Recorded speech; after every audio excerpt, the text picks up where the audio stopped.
No healers means no queen charge, no Grand Warden walk, no healers on the Yeti or the hybrid. How do you attack? This video will showcase the 3-star attacks that pro players used without healers, including the very powerful Dragbat.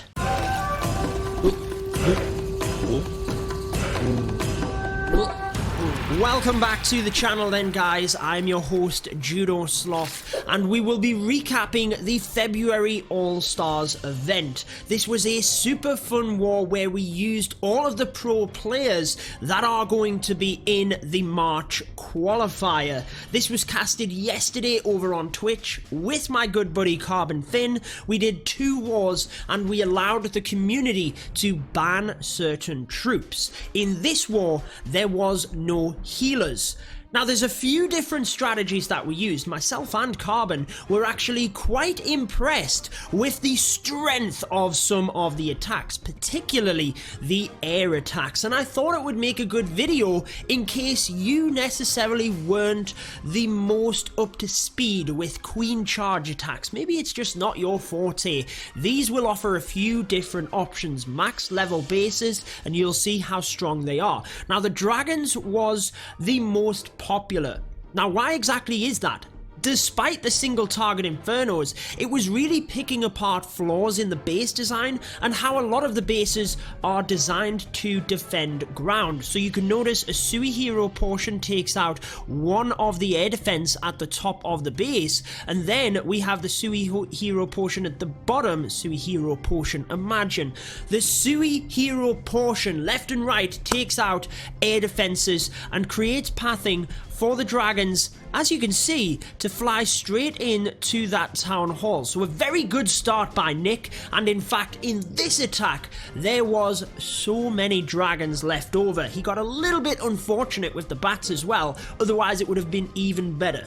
So he does commit one rage spell to this area. Makes sense, we have the town hall. This was a single attack format war. You have to be able to get through that, and obviously with the sweeper coming into the queen as well, it's a little bit tricky. Has to get the timing right on the bats, and I feel Nick did a good job here. The wizard tower didn't necessarily need to be distracted onto the dragons. However, the scatter shot got one hit off onto the dragons, onto the bats, sorry, and that basically wiped all of them out. However, moving through, what it did allow was Nick to adapt, use his freeze spells instead of on the splash to protect the bats, onto the singles to protect the dragons. And look at this, we have so many, 4, 5, 6, 7, 8, 9, a crazy amount of dragons left over. Very, very strong. If you want strategies without healers, maybe you're just not into the ground style attacks where the healers are actually used quite a lot in the charges to set it up, dragons could be your option. Now, there's more dragon attacks. I will be sure to showcase them to you, but this one by Nick had to be the first in the video. But let's move to the next one. Another popular method to set up the dragon attack is the Electron, and we have none other than INTZ's Marinol to showcase this one to us. I like the variation because normally you would use a loon or two to check for bombs anyway. Uses a haste to take down the air defense en route for the battle blimp. Then the clone comes in to clone all of the balloons, takes down the scatter shot, moves forward to the air defense and clears pathing for the dragons. That is one of the main things, the funneling. The E-Drag does indeed get the witch down, so helps a little bit in terms of stalling of the dragons.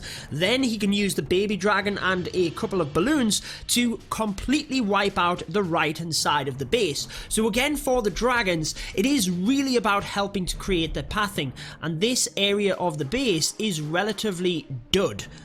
There's a few defenses there and a few trash buildings, but essentially we have pathing for the dragons, and the heroes can be used to set the funnel for the rest of the dragons. So Marinol is just going to take his time, pulls the skellies across. He does not want them distracting his dragons on the inside of the base, so does commit one dragon to take that out. But it's going to help with the funnel anyway. Here is the heroes coming to the bottom side to create that funnel for the dragons to come right in through the center. So you can visualize it. It's relatively similar to how Nick set up that first attack. Top of the base, bottom of the base wiped out, dragons through the middle. That's your main focus. It's then using your spells correctly. So look at this freeze spell. Not only does it hit the town hall, it hits both of the expos as well. Grand Warden's ability through the Giga Bomb. You've got to be looking at these things and making sure that you are combining your spells over multiple defenses. It's not just popped onto one defense, and the dragons do a beautiful job. Now the Royal Champion was saved until quite late on in the raid. We actually seen this in a number of attacks. I will show you an attack next where the Royal Champion was saved until almost the last second. Me and Carbon had actually writ it off as a fail, and it got it done. It was the most intense attack I've ever seen. I'll show you that next. But the Royal Champion coming in late means that she still has a lot of health. Moving to the back end of the base, stalling on the Ice Golem actually became a good thing here because it allowed the dragons to tank the single target Inferno a little bit for the Royal Champ to get through, and with the Queen still alive, the Tesla did not stand a chance, controlling the pathing of the dragons, getting the spell placement right, and just taking advantage of easily being able to pick off the air defense meant that the dragons were a good choice in the no healer war. But let's get to that crazy attack.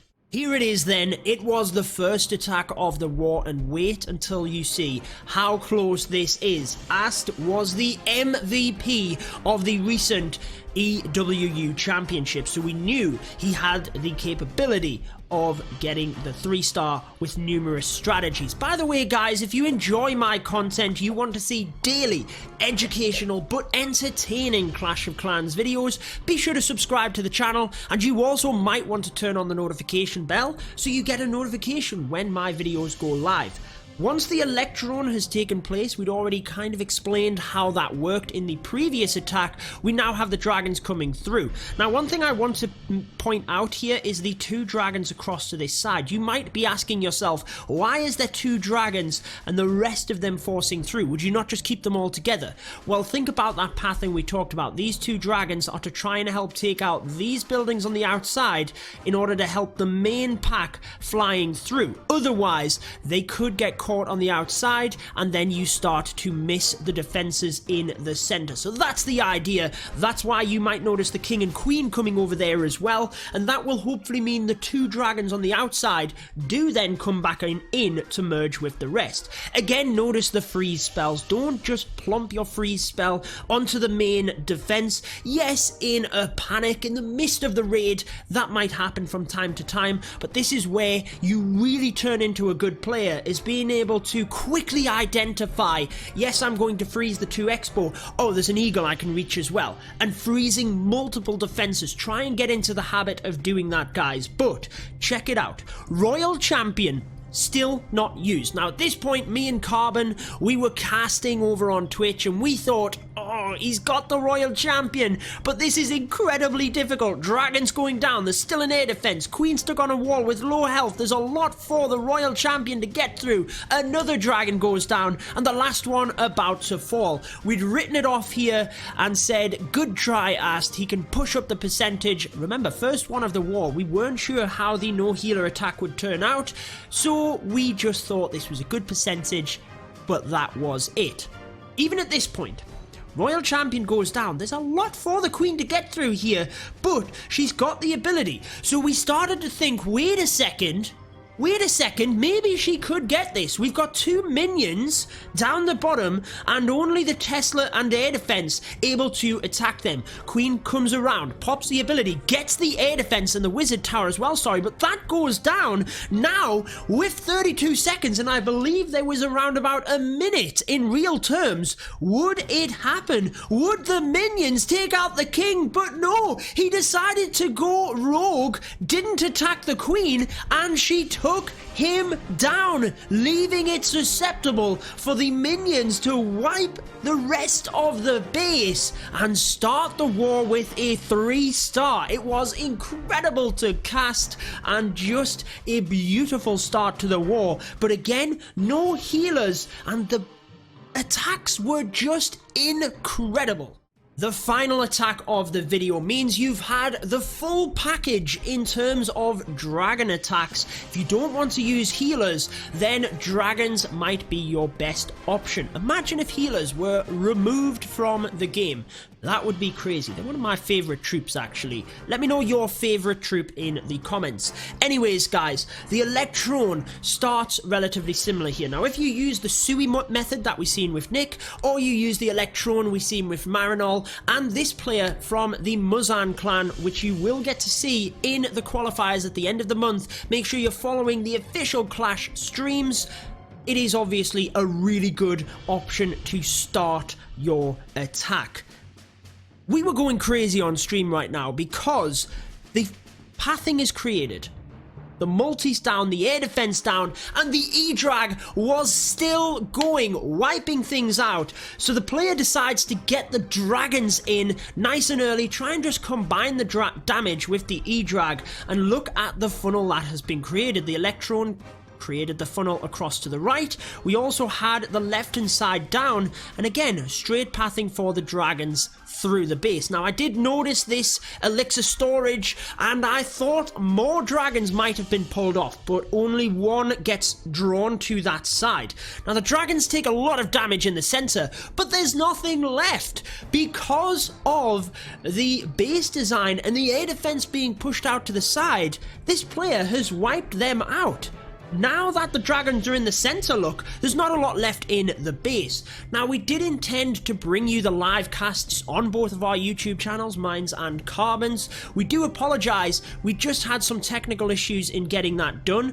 If you want, though, I am going to link Carbon's Twitch channel in the description. I believe you could go and watch it there. So head on over, and also be sure to check out Carbon's YouTube channel as well. That's linked down in the description. I hope you've enjoyed this one, something a bit different with no healers. However, if you want to see a very solid Yeti Smash attack strategy, maybe ground is your forte, I'm going to link a video we did just a couple of days ago right here showcasing the Yeti Smash and how exactly to use it. Be sure to check that one out. I'll see you guys across there, but if not, I will catch you tomorrow here on the channel. Until then, have a good one.